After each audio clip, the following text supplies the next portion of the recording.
Isang mapagpala at matagumpay na araw po sa lahat ng tagapakinig at sumusubaybay sa ating pag-aaral sa Book of Matthew. At ngayon po ay nasa chapter 19 tayo at patuloy nating aralin, buksan, i-meditate po ang mensahe sa verse 16 hanggang 20. At ang title po ng mensahe natin ay ano ba ang tunay na bahandi o tunay mong kayamanan? Atin pong napakinggan sa mga past chapter 18, na dapat tayo ay mamuhay na may pag-iibigan, pagkaunawaan, at mahalaga po na marunong tayo magpatawad sapagkat una tayong pinatawad ni Kristo. At dito po sa chapter 19, atin pong natutunan na ang kahalagahan ng pamilya at pag-aasawa na ang sentro ay ang Panginoon.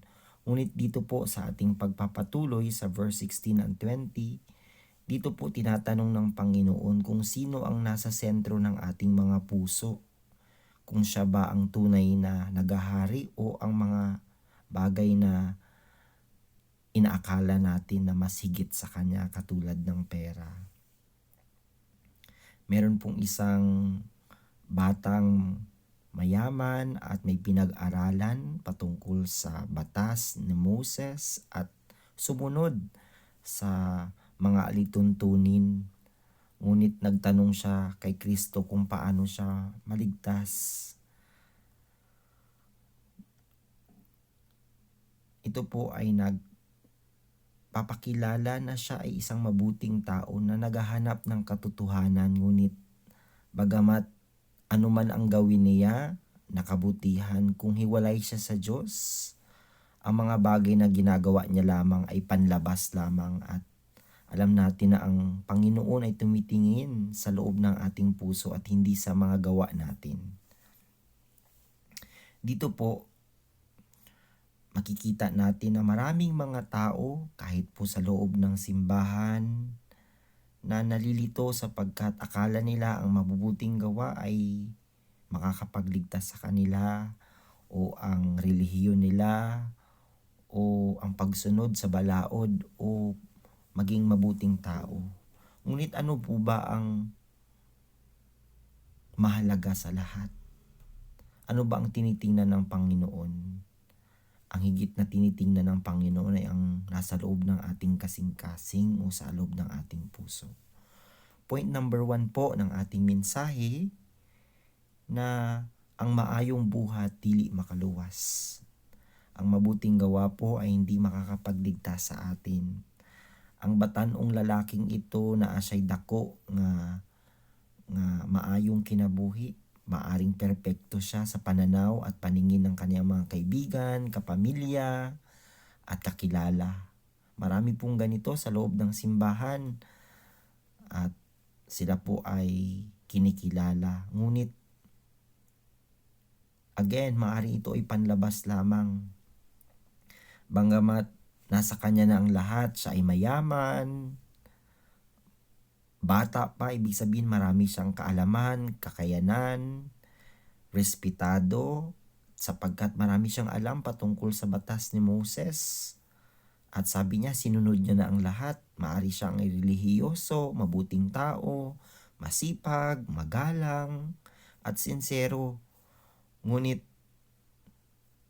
wala pa rin siyang kapayapaan at kapayapaan sa puso. Marami pong ganito sa loob ng simbahan, bagamat magatagal na sa simbahan, ngunit walang kasiguraduhan sa kanilang buhay. Ayon po sa Mark 10:17, na ang taong ito ay talagang tumatakbo na lumapit sa Panginoon at lumuhod. Ito po ay nagpapakita na talagang seryoso siya na magkaroon ng buhay na walang hanggan at magkaroon ng kasagutan sa kanyang katanungan. Apan, kulang pa rin. May mga ganitong klase ng tao na very sincere. Nakita ko sa loob ng simbahan na sincero siya sa kanyang ministeryo, ngunit parang kulang pa rin. Sapagkat muli gusto ko pong i-emphasize na hindi po sa gawa o sa maayong buhat tayo maligtas. Nagpasabot kini nga bisan pa gaano na tayo katagal sa simbahan o maayo pa ang atong pamatasan tulad ng isang mayaman at batang lalaking ito. Ngunit hindi ito kasiguraduhan ng kaluwasan nato sapagkat ingon sa Romans nga tanan kita makasasala. Bisan pa aktibo ta sa simbahan, nangalagad ta sa praise and worship, aktibo ta sa ministeryo, ngunit dili ni seguridad nga kita maluwas sa atong kasalanan sa Ginoo. Number 2, ang balaod nagpadayag sa atong mga sala. Alam niyo po ba na tinanong ng Panginoon na ang batang ito na kung gusto mong maligtas at gumawa ng mabuti, sundin mo ang lahat ng inuutos o ang 10 Commandments. Hindi ibig sabihin ng Panginoong Hesus na pag sinunod mo ang 10 Commandments ay maliligtas ka. Ngunit gustong ipakilala ng Panginoon na bagamat masunod mo ang lahat ng 10 Commandments, actually walang makakasunod sa 10 utos. Ang balaod dili makaluwas. The law, the command, yung 10 Commandments, ang pagsunod at mabuting gawa ay dili makaluwas.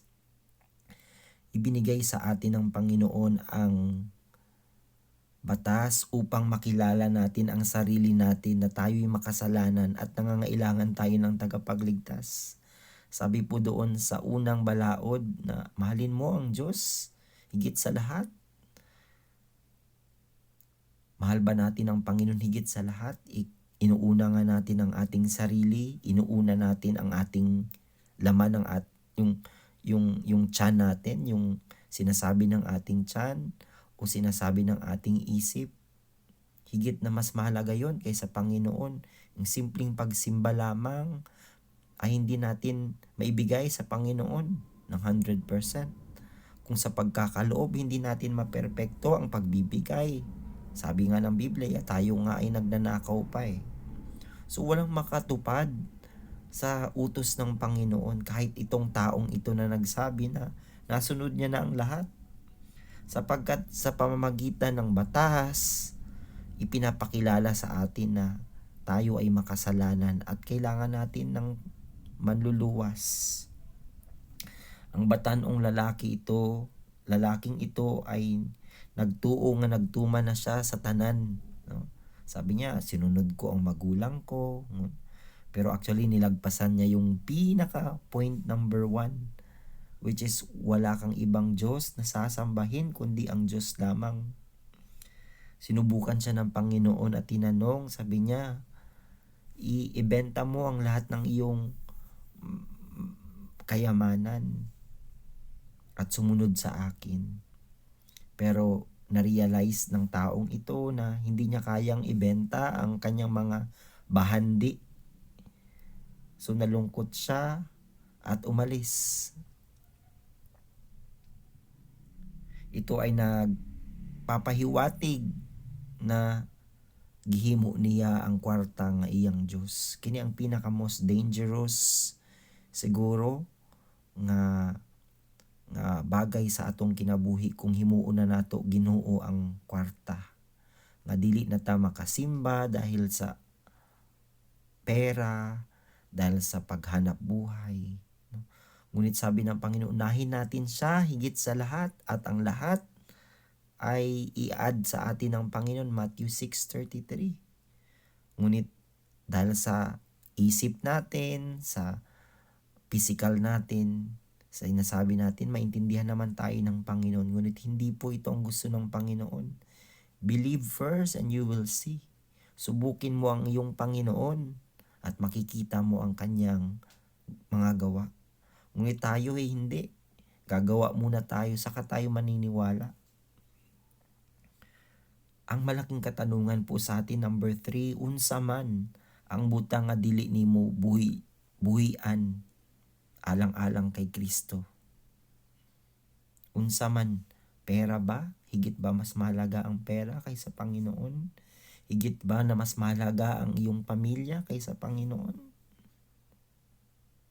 Higit ba na mas mahalaga ang iyong posisyon, ang iyong pride, ang pagiging pastor, ang pagiging magulang, sa pagsunod sa Panginoon, sa pagpapatawad, sa pagkakaloob at pagsamba? Ano ba ang mga bagay na hindi natin kayang bitawan? Ito ay maaring idolo o idol natin sa ating mga puso. Maaring hindi tayo nagsasamba sa Diyos-Diyosan, ngunit ang idolo natin ay ang ating sarili, ang ating reputasyon, ang ating pride, at yung mga nagawa natin sa Panginoon at ang ating kaisipan. Alalahanin natin na ayaw ng Panginoon ang Diyos-Diyosan. Sabi ng Exodus 20 verse 3, na ayaw, huwag kayong magsamba sa anumang Diyos-Diyosan. Gawas ka nako. So, ang layunin ng Panginoon sa atin ay isalikway nato o alisin nato ang mga espiritual natong idol sa atong kinabuhi at sumunod sa Kanya. And I bless you in the name of Jesus nga sa mga nakikinig ng mensaheng ito, anumang mga spiritual idols na meron tayo na siyang umahadlang sa atin sa pagsiserve sa Panginoon, nawa ito ay mawasak sa pangalan ni Jesus at nawa si Kristo ang maging tunay na hari at Diyos ng ating buhay at wala ng iba. Point number 3, si Kristo lamang ang manluluwas sapagkat hindi natin kayang sumunod kung walang Kristo, walang banal na Espiritu na gumagabay at tumutulong sa atin. Sa dihang nagbiya ang lalaki, giingnan ni Jesus ang kanyang mga disipulo. Ibig sabihin, tayong mga nanampalataya nga, mahirap ang mayaman na sumunod sa o pumasok sa kaharian ng Diyos. Hindi po masama ang yumaman. Ang ibig sabihin ng Panginoon o pinapatukuyan niya dito na kung ang kayamanan, ang pera, ang maging Diyos natin, mahirapan tayong sumamba o sumunod sa Panginoon o pumasok sa kaharian ng Diyos. Sapagkat ang hari ng sanlibutang ito ay si Satanas. At kung tayo ay nagsasamba sa Diyos-Diyosan, inuuna natin ang ating sarili. Ibig sabihin, sinasamba natin si Satanas. Ang kaluwasan o ang kaligtasan ay posible sa Panginoon, ngunit sa tao, imposible. Ibig sabihin, wala po tayong kakayanan na maligtas sapagkat makasalanan ng ating isip, ang ating gawa, at lahat ng mabubuti nating gawa ay isang basahan lamang. Kaya, posible lamang na maligtas ang tao kung kikilala siya at tumanggap kay Jesucristo. Kaya naman napaka mabuti at napaka malaking pagpapala sa atin ang maligtas. Amen? Sapagkat naging posible ito hindi sa atin, hindi dahil sa sinabi sa atin, hindi dahil sa ginusto natin, naging posible dahil sa ating pananampalataya kay Jesus na siyang namatay at muling nabuhay para kumplituhin ang ating kaligtasan. Kaya manampalataya po tayo. Dili kini makuha pamaagi sa maayong buhat, relihiyon o disiplina o pagserbisyo sa loob ng simbahan. Si Kristo ang nagtuman sa batas. Si Kristo lamang ang makasunod sa batas, sa mga command. Si Jesus ang fulfillment ng mga batas. At ang tunay na pagsunod sa Kanya ay ang pagsunod kay Kristo. Ang kaluwasan dili gyud sa atong mga ayong buhat, kundi ang kaluwasan ay tungod sa gibuhat ni Kristo alang kanato. Amen. Bilang konklusyon ng mensaheng ito, ang batanong lalaki gusto og kinabuhing dayon. Gusto talaga ng lalaking ito na sumunod sa Panginoon apan dili siya nag-andam nga mobiya sa iyang idolo, sa kanyang spiritual na idol. Gusto niya pero ayaw pa niya na ihatag sa Ginoo ang kanyang mga idol. Gusto niya ang gasa lang sa Ginoo, ang mga blessing nga gihatag sa Ginoo, pero dili siya mo surrender sa naghatag og gasa og mga blessing. Dili niya gusto i-surrender ang iyang kinabuhi sa Ginoo. Mga igsuon, kinsa ang naglingkod sa trono sa atong kasing-kasing? Si Kristo ba o ang mga butang diri sa kalibutan? Nawa si Kristo, kanang si Kristo nga mahimo nga pinakadako natong bahandi. He is our true treasure, our true answer and true blessing nga dili kayang i-compare sa mga bagay diri sa kalibutan. No? So I bless you nga ma-enjoy nato ang tunay natong bahandi, kini si Hesukristo ang atong manluluwas. God bless you.